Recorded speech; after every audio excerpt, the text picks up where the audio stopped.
Elijah's Diner from Little Rock, Arkansas, in Memphis to get lost and tear it down. And I have the entire crew. To my immediate left, I have, let me make sure I have this, Will. Oh, yeah. Is that correct? Yeah. Will. All right, I got Will, that one name. Then I've got Chad right there to my next immediate left, and he plays bass. Right. And Will, of course, plays guitar. And then behind me, I've got Dennis, and Dennis is the guy that brings luster to the words. He's the singer, the vocalist, and the guy that probably has to spend a lot of time as a throat doctor. How do you hit those high notes? My God. Hey. Well, Dennis is a singer, and he can talk, too, and it's great. And Greg, to my right here, is a bass player. They've got two plays, double bass, double bass. And then Eric is the drummer, and they comprise the bulk of Elijah's Diner. Tell me about Elijah's Diner, when and where and how and who, and when did it start? When was the, are y'all all, first of all, I got to ask, are y'all all natives of Doug MacArthurville? That's what I call Little Rock, Doug MacArthurville. No, me for the last 5 years. Okay, that's Eric. How do you get stuck in Little Rock? Is that, people, Little Rock's actually a cool town. Memphis is for people who can't get into hell, but, Sweet. But, it's kind of wild. But tell me a little bit about, you've been in Little Rock, Eric, the drummer, for, 5 years? 5 years, right. Where'd you come from? Pine Bluff. Not much better. Hello. Well, we were told that if we just stuck to one thing, we'd go up in the world. And, Pine Bluff, that's kind of a nice place. Don't they have a golf course or two? Lovely place. Lovely place. And, Will, where are you from? Good player. El Dorado. El Dorado? El Dorado, Arkansas. Oh, okay. I thought it was like a Chevy manufacturing plant somewhere in Michigan. El Dorado. El Dorado. And Chad, another bass player. Yeah, I've been in Jacksonville for the last 13 years. Jacksonville, Florida? No, Jacksonville, Arkansas. Oh, okay. I was getting excited there for a minute. I was born in Texas. Ooh, don't tell that to anybody. Born in Texas. And Dennis, where are you from? Can you hear? I'm from Jacksonville also. Jacksonville, Arkansas. We assume. And for the last question, Greg, and where are you from? He's just getting up, ladies and gentlemen. It's been a long day. I live in Jacksonville, but I'm not from there. Now, that's interesting. I'm from Texas, too. Well, anyway, somehow or another, all 5 of these guys, plus the backdoor singers, the girls on the floor, and I'm not going to tell you anything about that, they're all from different places, but they all managed to converge in Little Rock. And have y'all always been musicians? I mean, did any of you want to be draftsmen, truck drivers, or doctors? Or I wanted to be a professional wrestler when I was little, but... Really? Yeah, got in... So you want to be a wrestler, and your dreams were shattered, and anybody else who did not want to be a musician? Can't say. Yeah, always wanted to be a musician. Always wanted to. Ever since I heard Kisses Hotter Than Hell. Ooh. Well, that's great. So how long have y'all been together as Elijah's Diner? Just 1 year. 1 year since yesterday. 1 year, happy birthday to you. Yeah, it's our 1 year anniversary. Friday the 13th. Saturday the 13th. You were conceived Saturday the 13th.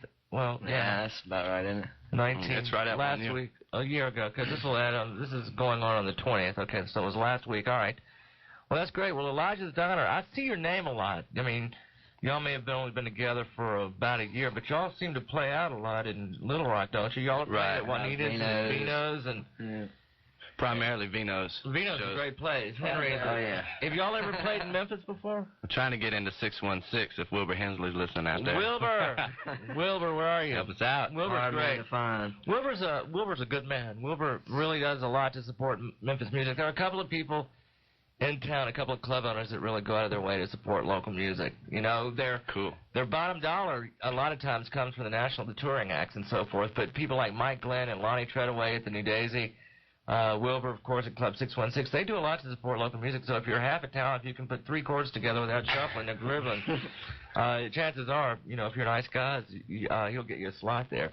Cool. And so, Wilbur, if you're listening, it's Elijah's Diner. And we're going to talk about how you can get in touch and booking information from Elijah's Diner in just a minute. But tell me a little bit about this cassette album we're listening to. This is the preface or the prelude to a CD that y'all are working on that should be out in February. Is that correct? Right.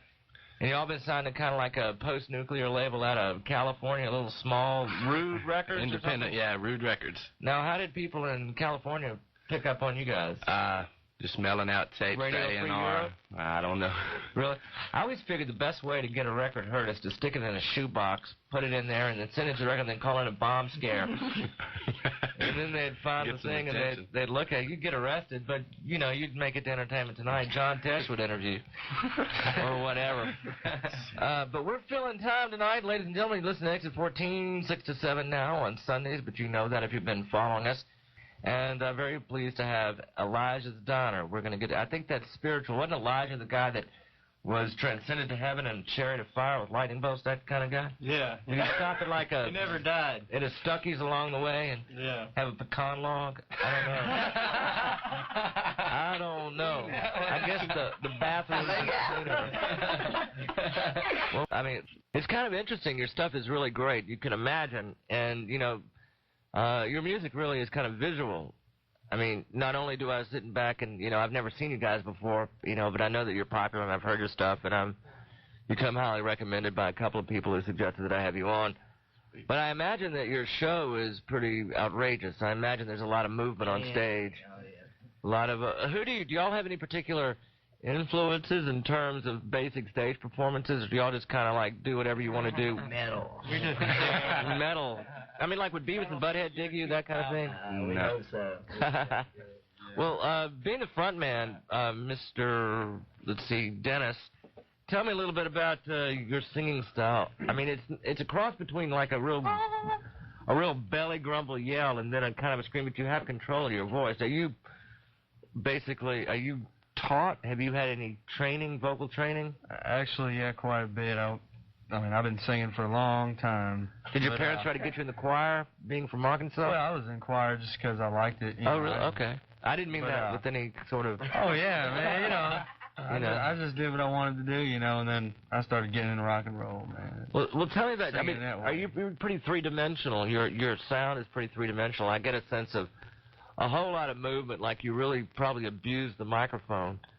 Like you kind of throw it and bang it and step on it and scream. And do you like kneel and do all the like the shaman stuff, you know? Yeah, you could say that. Kind of like a vocalist with Tourette's syndrome, you know, just constantly moving. Tourette's syndrome's the right word with his mouth. You know, it's kind of interesting.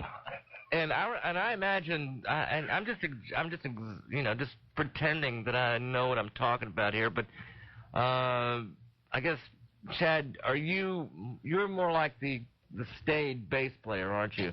The state? Do you like stay in one place, lift your head, and kind of act as a rudder? That's not me. That's Greg. He's the solid bass player. Okay, well, I was going to ask you, too. I was going to find out which one. Somebody has to be kind of a rudder in this situation.